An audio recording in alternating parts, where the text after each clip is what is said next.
Each of these bundles of uranium fuel produces enough heat to generate 1 million kilowatt-hours of electricity. But how is enriched uranium obtained?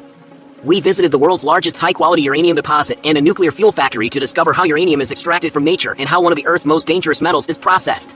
Uranium is a metallic element discovered by a German chemist in 1789. The significance of this discovery was not understood until a century and a half later. In 1938, scientists discovered that uranium atoms could be split to produce energy. To obtain uranium, they excavate 500 meters underground at this site in northern Saskatchewan, a province in western Canada known for hosting some of the largest and richest uranium deposits in the world. The extracted uranium is primarily used as fuel in nuclear reactors to generate electricity. This mine is the world's largest source of high-quality uranium.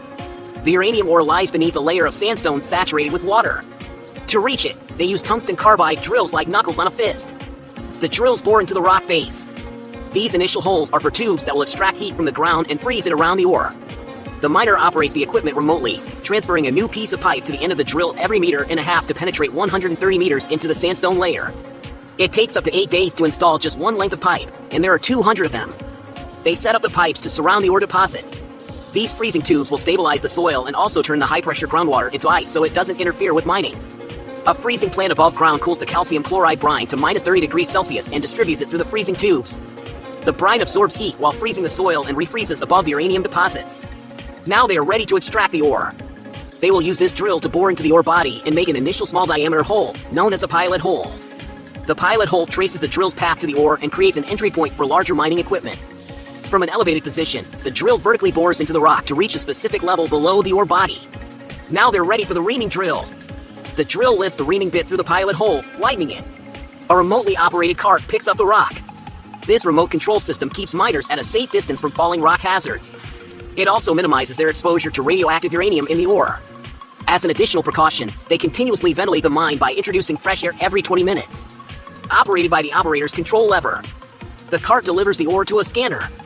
By measuring the amount of radioactivity in the ore, the scanner determines that the uranium content is approximately 15% in much of the ore. The uranium content is even higher on average, around 18%, and that is considered very high quality. The cart now empties the ore into a chute from a control room. An operator manipulates a hydraulic hammer to crush the ore into pieces. The crushed ore is distributed to a mill that grinds it into a fine sand.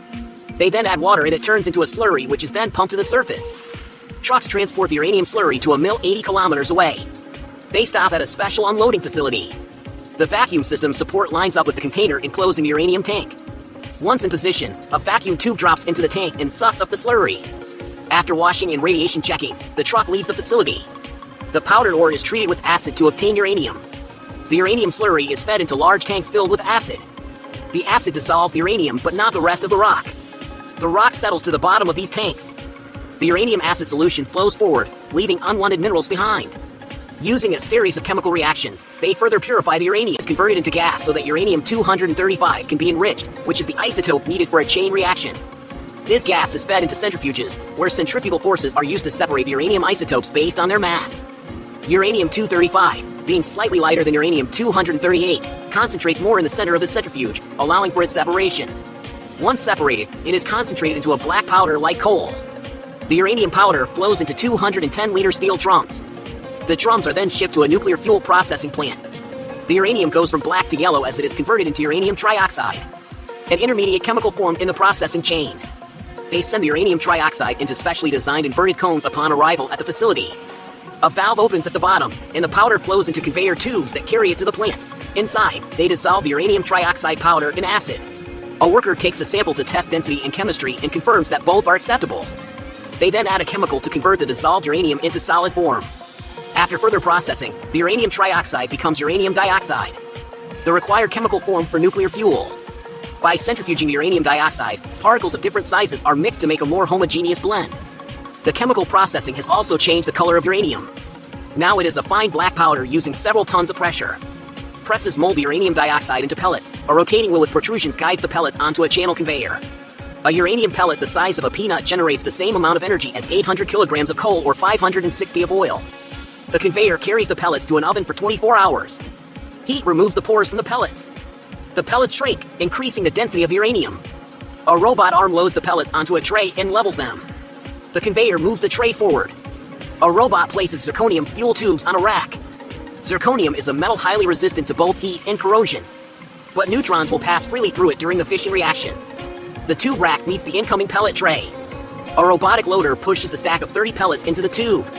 The pellets are placed inside metal tubes, which are then assembled into fuel assemblies that go into the reactor core. The tubes pass one by one to an automated welder that caps the ends. The next robot retrieves the completed uranium fuel rod and transfers it to an assembly device. After the rods have been welded and the assembly has been capped at both ends, a robot transfers it to a scale. This scale confirms that there is the correct amount of uranium in the assembly before it is burned in a reactor. The amount of radioactivity emitted by the nuclear fuel bundles is very low, and they are safe to handle while workers prepare them for shipment. This nuclear fuel is packed with enough uranium to power 100 homes for a year. The fuel is received at the nuclear power plant, where it will be inserted into the reactor core in the nuclear reactors. Uranium serves as the trigger. It acts as the initial energy source for what eventually becomes electricity. Each of these bundles of uranium fuel produces enough heat to generate 1 million kilowatt hours of electricity to bring them to life. They must be inserted into the reactor core.